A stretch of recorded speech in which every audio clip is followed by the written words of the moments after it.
저품격 음악방송 디스송.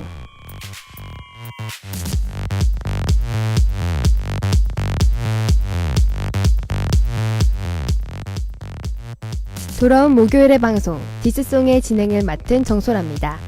저번주에 방송하고 벌써 일주일이 지났다니 요즘 시간 참 빠르네요. 하루하루가 정신없는 것 같아요. 여러분은 이번 일주일을 어떻게 보냈어요? 친구랑 쇼핑? 토익 준비? 애인이랑 데이트한 사람은 당연히 없을 테고 하여튼 다들 엄청나게 바쁠 거예요. 아, 근데 저는 뭐하고 지냈는지 말을 안 했네요. 저도 여러분이랑 다를 건 없어요. 조금 다른 점이라면 일주일 동안 누구를 까야 할지 생각했다는 정도? 특히 지금 애인과 함께 학교를 거니는 사람들, 디스송 들으면서 오래오래 예쁜 사랑하세요. 지금부터 세 번째 디스송 시작하겠습니다.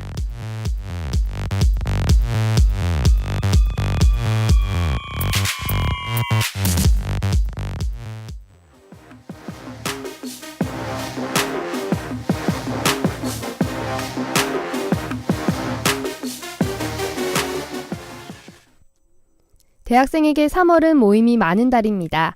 오랜만에 보는 동기나 새로 만나는 사람들과도 술 한 잔씩 하게 되는데요. 우리가 자주 마시는 소주가 얼마 전에 원가 1,000원을 넘었다는 사실, 여러분은 알고 있나요? 소주 업체들은 3가지 이유로 약 3년 만에 소주 가격을 인상했다고 하는데요. 첫 번째는 재료비의 변동, 두 번째는 병 구매 단가 인상, 세 번째는 운송비 인상입니다. 그런데 황당한 사실은 3가지 이유가 다 이유가 아니라고 하네요.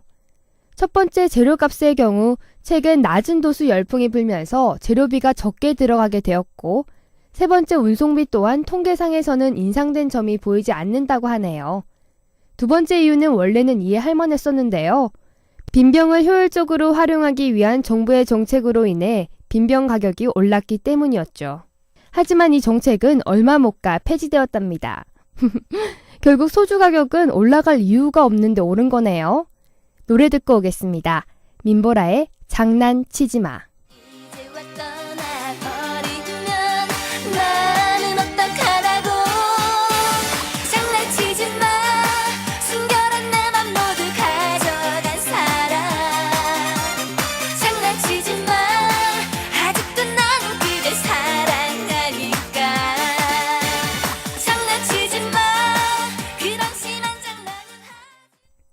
CGV가 다음 달 3일부터 좌석과 시간대별로 영화 관람료를 세분화하겠다고 발표했습니다.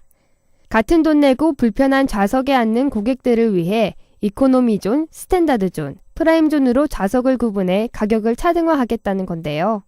언뜻 보면 더 효율적으로 변화한다고 볼 수도 있죠. 그런데 문제는 웬만한 좌석들이 다 가장 가격이 비싼 프라임 존에 속한다는 거예요. 지금 이 방송을 듣고 있는 많은 분이 이제는 영화도 비싸서 못 보겠다고 생각하시죠? 다들 제가 팁 하나 드릴까요? 가장 가격이 싼 이코노미 존으로 티켓을 끊고 영화가 시작하면 빈자리로 옮기면 돼요. 다른 사람들 영화 보는 걸 방해해도 뭐 어쩌겠어요. 우린 가난한 대학생인데. 동방신기의 이것만은 알고 가. 내 감정을 다스리지 못해 그댈 괴롭게 했던 거라면 이제 난 물러날게. 난 그대가 후 하고 내 곁에서 날아가 버릴까. 단 하루도 휴 하고 쉴 수조차 없었단 말야. 내일은 바보 같은 지책임을 이번에는 며칠 전 이세돌이 알파고와의 대결에서 첫 승을 하던 현장에서 있었던 일입니다. 이날에는 최재우 미래창조과학부 2차관이 호텔에 방문하여 함께 응원했는데요. 우리는 한국판 알파고가 언제쯤 가능할 수 있냐는 기자의 질문을 받았습니다. 이에 대해 최 차관은 서비스 산업 발전법이 통과된다면 우리도 인공지능 개발에 속도가 붙을 수 있다고 답변했다고 해요. 여기서 서비스 산업 발전법이란 박근혜 대통령이 중점적으로 추진하고 있는 법안 중에 하나인데요. 요약하자면 서비스업 중심의 일자리 창출을 위해서 정부에서 위원회를 구성하여 계획 운영하겠다는 법입니다. 이 법안과 관련된 구체적 예시로는 유료 민영화나 영리 목적의 학교 도입 등이 있다고 하네요. 그런데 인공지능 기술이 발전하는데 서비스 산업 발전법이 대체 왜 필요한 거죠?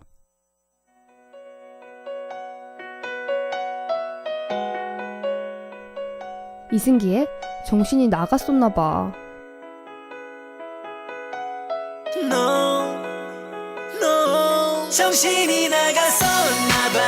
그땐 내가 어떻게 지금부터는 앞에서 다뤘던 서비스 산업 발전법에 대해 좀 더 얘기해 보려고 해요. 이 법안은 2011년에 국회에 제출되었다가 통과되지 못했었는데요. 당시 여론은 교육, 보건, 의료 등의 공공 서비스가 민영화될 수 있고 이는 결국 국민에게 큰 부담이 될 수 있으므로 반대한다는 의견이었습니다. 하지만 박근혜 정부는 경제 성장과 일자리 창출을 위한 주요 법안이라며 빨리 통과되기를 주장하고 있네요. 거기다가 이 법안 중 가장 흥미로운 부분은 대통령이 서비스 산업이란 무엇인지 규정하고 위원회를 통해 감시 통제하게 되었다는 점입니다. 결국 이 법안은 우리 맘대로 할 거니까 너넨 시키는 대로 해가 되는 건가요? 갑자기 이 노래가 생각나네요. M2M의 이런 쓰레기 같은. 사랑해주라 이렇게 빌잖아. 네가 있어야지 난 나일 수 있잖아. 쓰레기처럼 버려진 내 사랑 좋아주면 안 되니. 한 번도 나를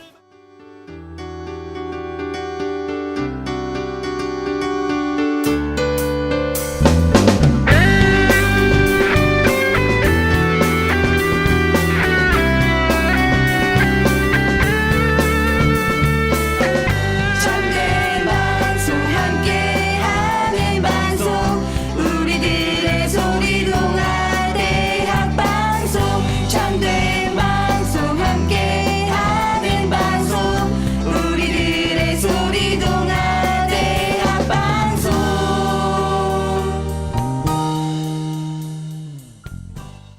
지난 8일이 바로 세계 여성의 날이었는데요. 당일 여성과 관련하여 많은 기사가 나왔답니다.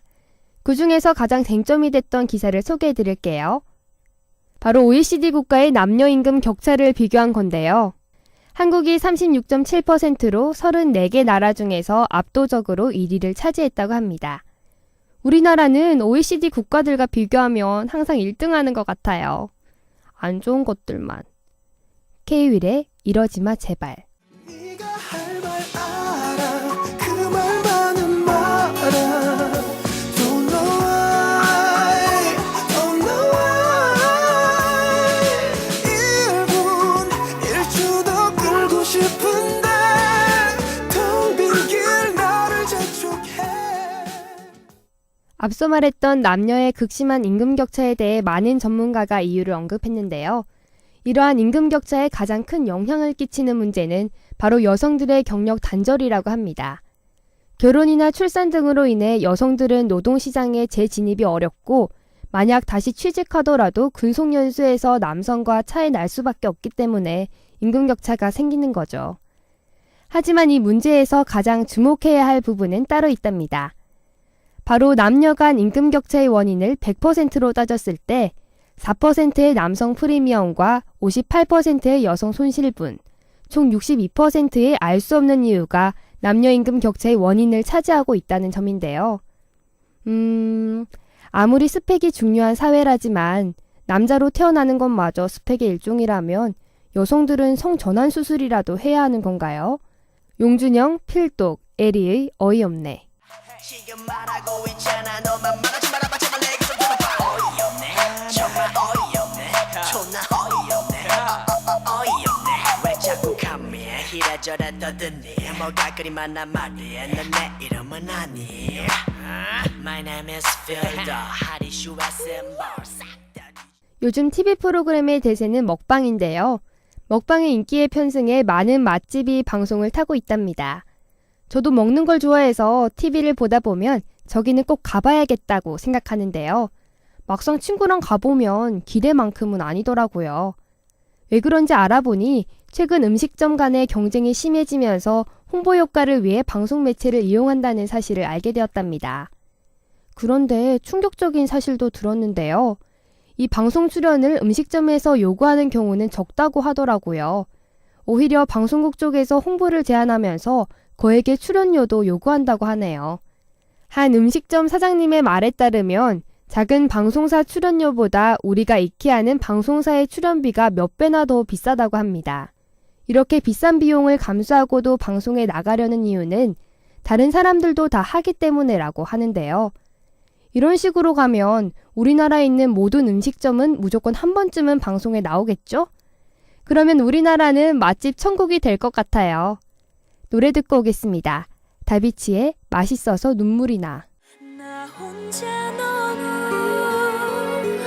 맛있게 먹어서 눈물이 나 예전처럼 너 함께 하고 싶은데 난 세상에서 최근 국내 최대 병원 가운데 하나인 서울 아산병원이 실제 구매하지도 않은 내시경 도구로 환자를 시술했다고 한 뒤 건강보험 급여를 허위로 타냈다는 의혹이 불거지고 있습니다. 이러한 의혹은 서울 아산병원의 의료기기를 납품하는 올림푸스의 내부 문건을 토대로 불거지기 시작했는데요. 이 업체의 실제 출고 품목에는 아산병원의 기록과는 전혀 다른 의료도구가 공급된 것으로 적혀 있다고 합니다. 이에 대해 병원 측은 관련 의혹을 강하게 부인했다고 하는데요. 납품은 되지 않았다고 하는데 일회용 시술도구의 재사용도 하지 않았다면 시술받은 사람들은 모두 유령인가요? 기리보이의 왜 그렇게 사니? 안녕 시영아, 난 태용이라고 해. 그리고 이건 그냥 음악이야. 어느 날 너에게서 온통 화 술에 취한 지루한 너의 혼잣말 대충 흘겨듣고 웃어 있다가 내가 나쁜 놈 같아서 집중한다. 똑같은 얘기들로만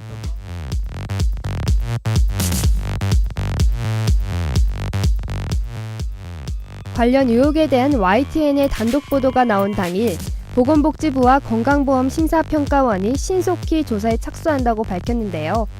이러한 사실이 진실로 확인되면 납품되지 않은 시술도구로 건강보험 급여를 청구한 것과 더불어 시술도구의 재사용까지 처벌받게 된다고 합니다. 최근 들어 주사기 재사용 등 사람들의 건강과 직결되는 문제들이 많이 일어나고 있는데요.